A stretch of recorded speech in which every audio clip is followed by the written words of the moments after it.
अपने बच्चों के जीवन में बनाए रखें। धन्यवाद।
तो भागवती वो तुमको देगा नई जिंदगी, तो भागवती वो तुमको देगा नई जिंदगी, तो भागवती जीवन के जल का झरना है वो, देखा रखूंगा दरिया है वो, जीवन के जल का झरना है वो, देखा रखूंगा दरिया है वो।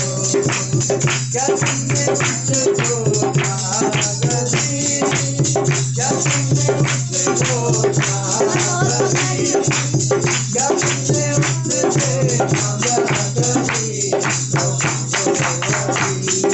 वो तुमको देगा नई जिंदगी, वो तुमको देगा नई जिंदगी। और अपने राज्य के लिए इस्तेमाल कर रहे हैं खुदावंदा। और पिता परमेश्वर खुदावंद आने वाले वचन के द्वारा पिता परमेश्वर हमारे दरवाज़ों को, आशीष के दरवाज़ों को, बरकतों के दरवाज़ों को खोलने में मदद करे, सहायता करे पिता परमेश्वर। ब्लेस करे पिता परमेश्वर खुदावंद। आपके बेटे को आपके पवित्र हाथों में देते हैं, यीशु के पवित्र जिंदा लहू से कवर करते हैं अंधकार की ताकत शैतान की जड़ खुदावंद। पिता परमेश्वर जिस रीति से खुदावंद आपका बेटा खुदा आगे बढ़ना चाहता है, लेकिन शैतान के और अंधकार के ताकत से खुदा पिता परमेश्वर खुदावन आपके बच्चे को कमजोर करने की कोशिश करते पिता परमेश्वर खुदाया।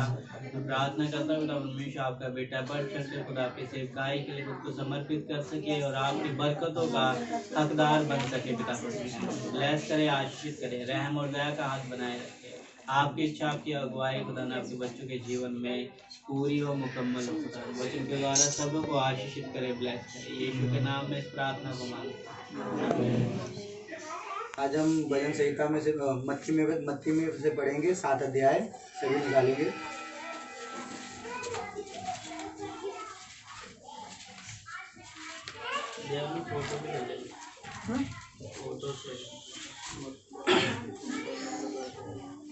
निकाल लिया। हम एक छोटी सी प्रार्थना पहले कर लेते हैं, सभी अपनी आंखों बंद करेंगे। हालेलुया, धन्यवाद पिता परमेश्वर, धन्यवाद करते पिता परमेश्वर सुंदर समय के लिए पिता परमेश्वर। आप अपने पिता परमेश्वर आपने हमें मौका दिया खुदा पिता परमेश्वर के पिता परमेश्वर के वचन को सुनाने जाए खुदा पिता परमेश्वर। पिता परमेश्वर तेरा पवित्र आत्मा खुदावन हमारे भीतर होकर पिता परमेश्वर इस वचन को बोलने वाला हो जाए खुदावन पिता परमेश्वर। और ये वचन बोले पिता परमेश्वर जब हमारे द्वारा बोला जाए खुदावन पिता परमेश्वर, तो आपके पवित्र आत्मा पिता परमेश्वर हमारे सम्मुख होकर बोले खुदावन पिता परमेश्वर। और आपके बच्चों को पिता परमेश्वर ये वचन पिता परमेश्वर के हृदय की गहराइयों में पिता परमेश्वर असर करने वाला हो सके खुदावन। अरे वचन के अनुसार खुदावन पिता परमेश्वर अपने जीवन को ढाले खुदावन पिता परमेश्वर। और पिता परमेश्वर इस वचन को लेकर चलने वाले हो सके पिता परमेश्वर। हम अपने आप को और पिता परमेश्वर तेरे बच्चों को तेरे हाथों में देते पिता परमेश्वर। हम सभी मिलकर पिता परमेश्वर तेरे राज्य को बढ़ने में पिता परमेश्वर हम खुदावन पिता परमेश्वर अपनी पूरी कोशिशों को करते रहें खुदावन पिता परमेश्वर। अपना 100% खुदावन आपके सम्मुख हम देने वाले हो जाएं खुदावन। धन्यवाद करते पिता परमेश्वर। आगे का सारा समय खुदावन आपके हाथों में देते हैं। छोटी सी प्रार्थना विनती आपके प्रिय पुत्र हमारे उद्धार करता हूं यीशु मसीह के नाम से मांग लेते हैं, आमीन। धन्यवाद करते हैं पिता परमेश्वर का। इसका हम 7 से पढ़ेंगे, मत्ती का 7 अध्याय।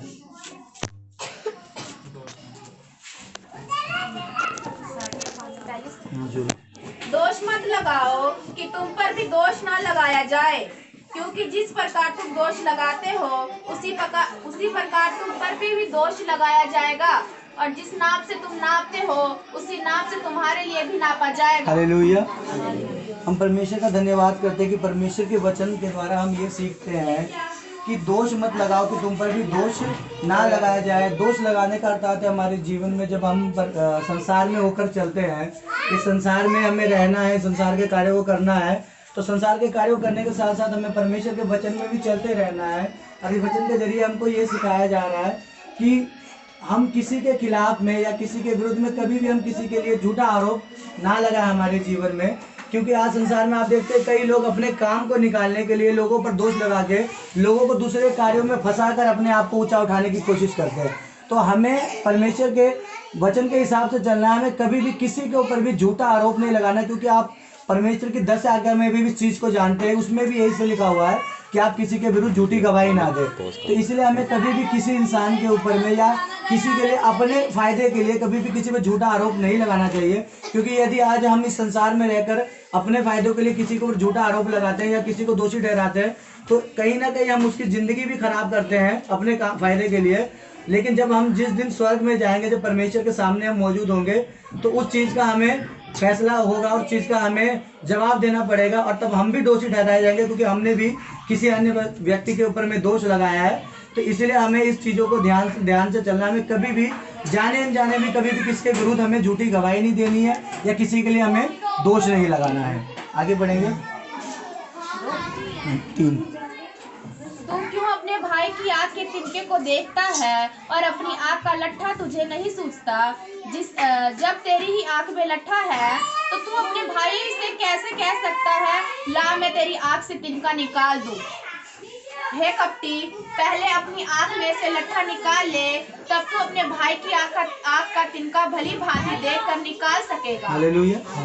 इस वचन में लिखा है तू क्यों अपने भाई की आँख के तिनके को देखता है और अपनी आँख का लट्ठा तुझे नहीं सूझता।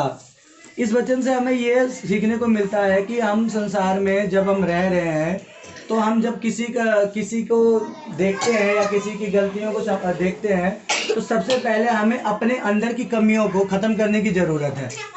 हम किसी इंसान को अगर किसी चीज़ के बारे में ज्ञान दे रहे हैं या सिखा रहे हैं कि तुझे इस प्रकार के कार्य नहीं करने चाहिए, तो सबसे पहले हमें अपने जीवन में देखने की ज़रूरत है कि हमारे जीवन में कहाँ क्या कमी है, हम कहाँ पर कमज़ोर पड़ रहे हैं। यदि अगर हमारा जीवन ही शुद्ध नहीं होगा, हमारे जीवन ही परमेश्वर के हिसाब से नहीं चलेगा, तो हम जिन लोगों को हम भवन में आ रहे हैं, जो अन्य जाति के जो लोग हैं, उन्हें हम किस प्रकार से शिक्षा दे सकते हैं? जब हमारा ही जीवन पाप में डूबा हुआ है या हम बहुत सी पाप की चीज़ों में डूबे हुए हैं, बहुत सी चीज़ों में हम कमज़ोर बैठे हैं, तो हम किसी अन्य इंसान को ये बात नहीं बता सकते कि वो इस चीज़ में गलत है, क्योंकि उसको बताने से पहले, उसको सिखाने से पहले हमें अपनी गलतियों को सुधारना जरूरी है। यदि हम अपनी गलतियों को नज़रअंदाज करके दूसरे की गलतियां निकालेंगे तो हम इसी संसार में रहते हैं और संसार में लोगों के सामने रहते हैं, उन लोगों को हमारी भी गलतियां नजर आएंगी और वो हम पर उंगली उठाने वाले हो जाएंगे। इसलिए हमें कभी भी दूसरे को सिखाने से पहले हमें अपने जीवन को सुधार करने की जरूरत है कि हम अपने जीवन की हर एक कमियों को सुधारें। और वो कैसे हो सकता है? जब हम परमेश्वर के वचन में चलेंगे, परमेश्वर के राज्य के लिए अपने आप को तैयार करेंगे, तो परमेश्वर के वचन को सीखने के द्वारा हम पहले अपने जीवन की हर एक कमियों को दूर करेंगे और उसके बाद हम किसी को ये बात बता सकते हैं कि आपके जीवन में इस चीज़ की कमी है, आप इसके सुधार करो। यदि अगर हमारे जीवन में किसी चीज़ की कोई कमी या हमारा सुधार नहीं है, हम गलत राह पर चल रहे हैं, गलत चीज़ों को कर रहे हैं, तो हम भी संसार में रहें। अगर मैं आपके सामने कोई हरकत नहीं करता हूँ, आपके सामने अच्छे से रह रहा हूँ और पीठ पीछे मैं कहीं पे तो कहीं ना किसी को तो मेरी हरकत दिखाई देगी, तो फिर आज नहीं, कल नहीं, परसों नहीं, किसी ना किसी ने वो चीज़ें मेरी आपके सामने में आएगी। कल फिर मैं आपके सामने किस तरीके से अपने आप को खड़ा कर सकूँ? जब मैं आपको उन गलत चीज़ों के लिए बताने के लिए शिक्षा दूंगा तो आपके कान में कभी ना कभी मेरी खबर आ जाएगी, तो आप तो कहने वाले हो जाएंगे ये हमको सिखा रहा है, इसका खुद का जीवन तो सही नहीं है। इसलिए हमें सबसे पहले अपने जीवन को सुधार करने की जरूरत है। जब हम पूर्ण रीति से अपने जीवन में सुधार करेंगे तभी हम किसी और को सुधारने का मौका दे सकते हैं और किसी और को हम अच्छी रीति से सुधार सकते हैं। आगे बढ़ेंगे। पवित्र वस्तु कुत्तों को ना दो और अपने मोती सूअरों के आगे मत डालो, ऐसा ना हो कि वह उन्हें पांव तले रौंदे और पलट कर तुमको फाड़ डाले। हालेलुया। इस वचन में को सीखने के लिए बहुत जरूरत है। ये वचन पढ़ने के लिए तो वचन समझ में नहीं आता, लेकिन वचन का बहुत गहरा अर्थ है। पवित्र वस्तु कुत्तों का ना दे और अपने मोती सूअरों के आगे मत डाले, ऐसा ना हो कि वह उन्हें पांव तले रौंदे और पलट कर तुमको फाड़ डाले। इसमें दो चीज़ें हैं। पहली बात, इसमें पवित्र शब्द का जो इस्तेमाल किया गया उस वचन के लिए किया गया है कि वचन जो हम लोगों को सिखाते हैं, ये पवित्र वचन है और वचन का ज्ञान लोगों को देते हैं। परंतु इसमें जो लिखा है कि पवित्र वचन कुत्तों और सूअरों का ना दिया जाए। कुत्तों और सूअरों का अर्थ है वो लोग जो लोग वचन के बारे में जानते हुए या इन चीज़ों के बारे में जानते हुए भी इसका मजाक बनाते हैं।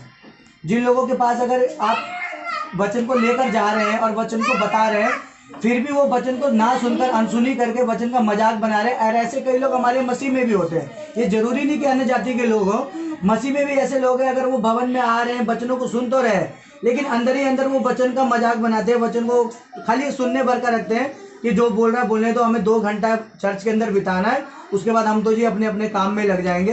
तो ऐसे लोगों को कुत्तों और सूअरों के साथ उनकी तुलना की गई है कि ऐसे इंसान को आप अपना वचन बांटने से भी पीछे हट जाए, क्योंकि वहाँ पर वचन की भी बेइज्जती होती है। यदि आप जान रहे हैं कि ये लोग वचन का मजाक बनाते हैं और आप उनके पास जाके वचन को बांटेंगे, उन्होंने फिर भी उस वचन को उसका उपहास ही करना, उसका मजाक ही बनाना है। तो ऐसे व्यक्ति के पास आप अपने वचन को बांटे ही नहीं।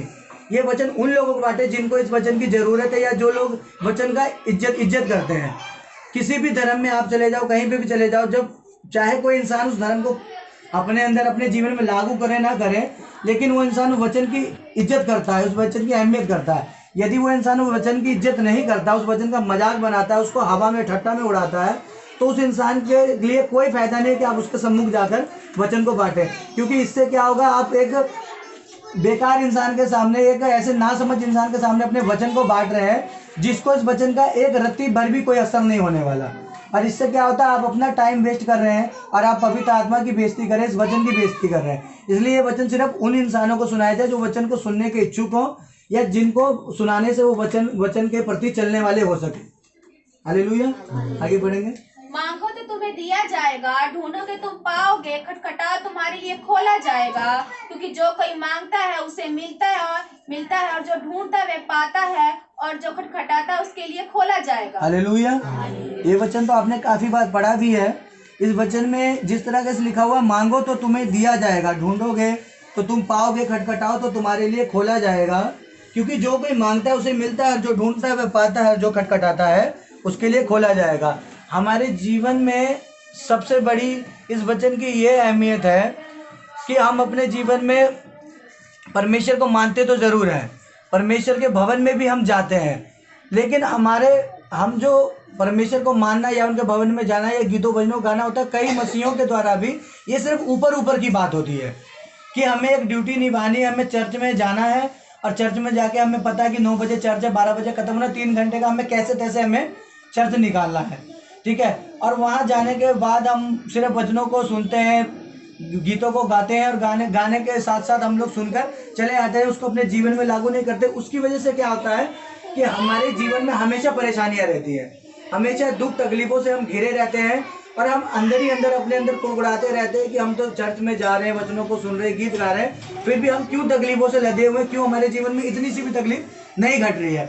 इसका असली मतलब यही है कि हमें वचनों को अपने अंदर से सुनना है और वचनों को अपने जीवन में लागू करना है, और हम दूसरे के भरोसे नहीं चल सकते।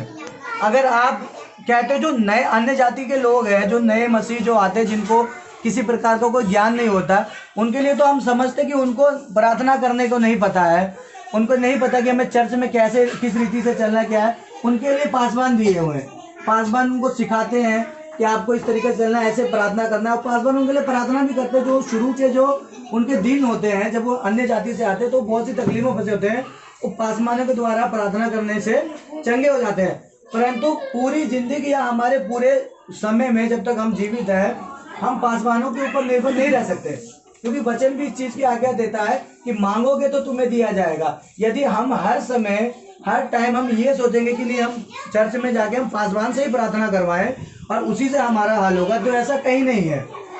पासवान आपके लिए प्रार्थना कर देगा, वो पासवान का फर्ज बनता है, पासवान प्रार्थना कर देगा। लेकिन यदि आप अपने मुंह से खोलकर प्रार्थना नहीं करेंगे, आप अपने हृदय से क्या नाम है परमेश्वर के सम्मुख बैठकर उन चीज़ों को नहीं मांगेंगे जो आपके जीवन में आपकी ज़रूरत है, तो कभी भी आपके लिए वो पूरा नहीं हो सकता। पासवान आपके लिए एक बार प्रार्थना करेगा, आपके लिए वो चीज़ एक बार हो जाएगी, फिर वो चीज़ पीछे हट जाएगी। आपको अपने द्वारा अपनी आत्मा में मजबूत होना जरूरी है। यदि आप ही अपने अंदर से कमज़ोर हो, आप ही अपने अंदर से क्या परमेश्वर के लिए खड़े नहीं हो रहे हो, तो पासवान कब तक आपको सहारा देगा। पासवान का जो फर्ज है वो जीवन भर निभाएगा। पासवान को जिस चीज़ के लिए नियुक्त किया गया है वो उनके लिए है। वो आपको 10 दिन सिखाने के लिए 10 दिन आपको सिखाएगा, फिर अन्य जाति के नए लोग आएंगे उनको सिखाएगा। लेकिन पासवान हमेशा आपके पीछे ही नहीं चलेगा, उसे और भी लोगों को बचा, क्योंकि वचन में लिखा है ना कि संसार में जाओ और अन्य जाति को प्रचार करके उनको बचाओ। तो अगर पासवान सिर्फ आपके पीछे ही सालों साल चलेगा तो वो आगे और जाति के लोगों को कैसे बचाएगा, और अन्य जाति के लोगों को किस तरह बचाएगा। इसलिए हमको अपने अंदर मजबूत होने की जरूरत है। हमें खुद से प्रार्थना में मजबूत होना, हमें खुद से मांगना है और परमेश्वर की पवित्र आत्मा को मांगना है। और अपने जीवन में इतनी जो जरूरतें हैं वो हमें अपनी प्रार्थनाओं के द्वारा, अपनी मजबूत प्रार्थना के द्वारा मांगना है, ताकि आने वाले समय में हम भी दूसरों के लिए प्रार्थना करने वाले हो सके, ना कि हम खुद पासवान से प्रार्थना करने वाले रह जाएं। हालेलुया। आगे पढ़ेंगे। तुम में से ऐसा कौन है कि यदि उसका पुत्र उससे रोटी मांगे तो वह उससे पत्थर दे, या मछली मांगे तो उसे सांप दे? अंत जब तुम बुरे होकर अपने बच्चों को अच्छी वस्तुएं देना जानते हो, तो तुम्हारा स्वर्ग पिता अपने मांगने वालों को अच्छी वस्तु क्यों ना देगा? हालेलुया। इस वचन में हम देखते हैं, हम इस संसार में रहते हैं, संसार में हम देखते हैं बहुत सी बुरी चीज़ें होती है आजकल, चोरी चकारी, मार काट, खून खराबा सब होता है। लेकिन ज़्यादातर हम देखेंगे जो लोग इन चीज़ों को करते हैं अक्सर उनका भी परिवार होता है। वो लोग भी अकेले नहीं होते, उनके भी परिवार होते हैं, उनके भी बाल बच्चे बीवी होते हैं। उनके जीवन में ये है कि वो सीधा रास्ता नहीं अपनाते हैं, ईमानदारी की चीज़ें नहीं अपनाते। वो चाहते हैं कि अपनी ज़रूरतों को जल्द से जल्द कुछ ही समय में हम पूरा कर सके।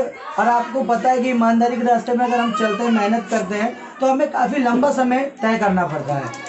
तो उनके जीवन में क्या होता है, जो लोग ये गलत रास्ते को अपनाते हैं वो भी अपनी ज़रूरतों को ही पूरा करने के लिए अपनाते हैं, लेकिन उनका रास्ता गलत होता है। तो जो वचन में कह रहा है, वचन में कहने का ये मकसद है कि जो बुरे लोग होकर भी वो अपने ही बच्चों के लिए, अपने ही बाल बच्चों के लिए, अपनी बीवी के लिए ही वो लोग ऐसी चीज़ें करते हैं। वो लोग बुरे होने के बावजूद भी वो लोग अपने बच्चों के पालन पोषण में कोई कमी नहीं रखते, अपने बच्चों को अच्छा खिलाना जानते हैं, अपने घर परिवार को अच्छा खिलाना जानते हैं। ऐसा तो नहीं है कि अगर वो बुरे काम करता है तो अपने बीवी बच्चों को भी वो बुरी ही चीज़ें देगा। वो बुरे काम करके भी अच्छी ज़रूरतों को लेकर अपने बीवी बच्चों को देता है, चाहे उसका रास्ता गलत है। तो जब वो बुरा इंसान होकर अपने बच्चों के लिए अच्छा सोचता है, अपने घर के लिए अच्छा सोचता है, अपने घर परिवार के लिए अच्छा सोचता है, तो हमारा परमेश्वर तो उससे लाख गुना करोड़ों गुना अच्छा है। हमारा परमेश्वर, हम अपने परमेश्वर के समान, हमारा परमेश्वर इतना अच्छा है। तो हम कई बार इस शंका में क्यों रह जाते हैं कि हमें पता नहीं परमेश्वर देगा कि नहीं देगा। हम परमेश्वर प्रार्थना तो कर रहे हैं, परमेश्वर से करें, पता नहीं हमें क्यों नहीं मिलेगा, हमारे अंदर कमी क्या है, या हमें इतना समय क्यों लग रहा है कि परमेश्वर हमें नहीं दे रहा है। आप इस चीज़ को अपने मन से निकाल दीजिए कि परमेश्वर हमारे लिए कुछ नहीं करेगा। आप परमेश्वर में अगर उसके अंदर भी हमारे अंदर कुछ कमी है, अगर परमेश्वर से हमें कोई चीज़ हम मांग रहे, प्रार्थना कर रहे हैं और हमें वो चीज़ नहीं मिल रही है, तो आपको अपने अंदर झांक के देखने की ज़रूरत है कि हमारे अंदर ऐसी क्या कमी रह गई है कि परमेश्वर हमारी उस चीज़ को पूरा नहीं कर रहा है।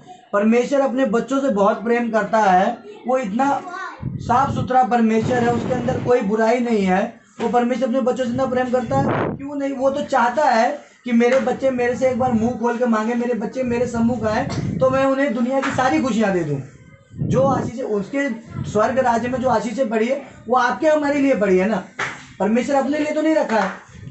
आपको जांचने की ज़रूरत है कि क्या परेशानी हमारे जीवन में है, हम कहाँ पर कम पड़ रहे हैं, कहाँ हम कमज़ोर पड़ रहे हैं, जो हमें इन चीज़ों, जो चीज़ें हमें अपने जीवन में चाहिए वो नहीं मिल रही है। तो हमें परमेश्वर से के सम्मुख बैठकर उन बातों को करने की ज़रूरत है। हालेलुया।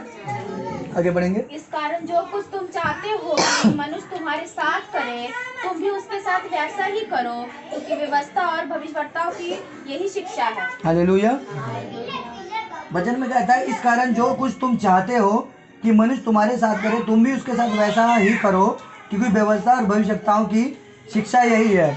इस वचन के द्वारा हमें ये शिक्षा मिल रही है कि इस वचन में हमें क्या कह रहा है, हर एक व्यक्ति की एक लालसा होती है, हर व्यक्ति यही चाहता है कि सामने वाला जो व्यक्ति है वो मेरा मान सम्मान करे। तो वैसे वचन में लिखा है ना, इस कारण जो कुछ तुम चाहते हो कि मनुष्य तुम्हारे साथ करे। जो कुछ तुम चाहते हो मतलब हम अपने जीवन में क्या चाहते हैं, सामने वाला जो व्यक्ति है या जो जहाँ हम काम करते हैं, हमारा मालिक है या जो हमारे पड़ोसी है, हम अंदर ही अंदर यही चाहेंगे ना कि वो हमसे प्यार मोहब्बत रखे, हमारी इज्जत करे, कहीं ज़रूरत हो तो हमारी ज़रूरतों को पूरा करे, कभी हम कहीं फंसे तो वो हमारी सहायता मदद करे। ऐसा तो नहीं चाहेंगे कि वो हमसे आके लड़ाई करे या हमें गाली दे। तो यदि अगर हमें किसी सामने वाले से ये अपेक्षा रखनी है कि वो हमारे साथ ऐसा अच्छा व्यवहार करे, तो सबसे पहले हमें उसके साथ अच्छा व्यवहार करने की ज़रूरत है। यदि हम ही उसके खिलाफ बोलेंगे या हम उसके साथ गलत व्यवहार करेंगे तो जाहिर सी बात है वो भी हमारे साथ वैसे व्यवहार करेगा। और जो वचन में लिखा है, क्योंकि व्यवस्था और भविष्यवक्ताओं की शिक्षा यही है। व्यवस्था जो है ये वचन जो है, और जो भविष्यवक्ताओं ने जो हमें इस वचन के जरिए बताया है, इस वचन में भी यही चीज़ लिखा है कि आप अपने पड़ोसियों से प्रेम करो, अपने पड़ोसियों की सहायता मदद करो, उनके दुख सुख में शामिल हो। तो उसी के जरिए हम ये सीख रहे हैं कि यदि हम सामने वाले से अच्छा व्यवहार करेंगे, उसके दुख सुख में उसके साथ शामिल रहेंगे, उसकी मुसीबतों में उसकी हेल्प करेंगे, तो वो भी हमारे आने वाले समय में जब हम दुख संकट में पड़ेंगे या किसी बातों में पड़ेंगे तो वो भी बिना कहे हुए, बिना आप उसको कुछ कहे हुए वो आपकी सहायता मदद करेगा। आपके दुख सुख में वो आपके साथ खड़ा रहेगा, चाहे वो अन्य जाति में हो, चाहे वो आपकी दूसरी जाति में हो। लेकिन वो व्यक्ति ये चीज़ को जानेगा कि हाँ, इस व्यक्ति ने मेरे समय में कुछ ना चाहते हुए या मुझे अन्य जाति का ना समझते हुए, अलग धर्म का ना समझते हुए मेरी सहायता मदद की है, तो मैं भी इसके काम में या इसके दुख संकट में मैं इसके साथ खड़ा रहूं। तो ये सब बातें हम हमारे जीवन में एक ही चीज़ की शिक्षा देती है कि यदि हम इस वचन को लेकर चलते हैं, इन वचन के ज्ञान को लेकर, वचन की शिक्षाओं को जो परमेश्वर ने हमें इस वचन के जरिए दिया है, अगर हम जीवन को लेकर चलते हैं तो हमारे जीवन में कोई भी दुख या कोई भी संकट अगर वो आता भी है, हम ये नहीं कह सकते कि हमारे जीवन में कभी तकलीफें नहीं आएंगी, लेकिन हम इस बात की गारंटी ले सकते हैं कि अगर यदि वचन के अनुसार हम अपने जीवन को चला रहे, वचन के अनुसार हम चल रहे हैं, तो हमारे जीवन में तकलीफें आएंगी वो कुछ समय के लिए, और हमें वो तकलीफें जो हमारे जीवन में आएंगी हमारे झेलने के हिसाब से ही आएंगी। ऐसी तकलीफें नहीं आएंगी जिसे हम झेल ना पाए यदि हम परमेश्वर के वचन में रहते हैं। यदि इस वचन से बाहर जाते हैं तो आप देख ही रहे हो कि अन्य जाति के लोग या कितने लोग, हमारे मसीह में भी कई लोग ऐसे होते हैं कि वो बहुत बुरी परिस्थिति में फंस जाते हैं। ऐसा क्यों होता है? क्योंकि वो अपने और वचन के जो रिश्ते हैं, आपस के रिश्ते परमेश्वर के साथ, उन रिश्तों में कमज़ोर पड़ जाते हैं।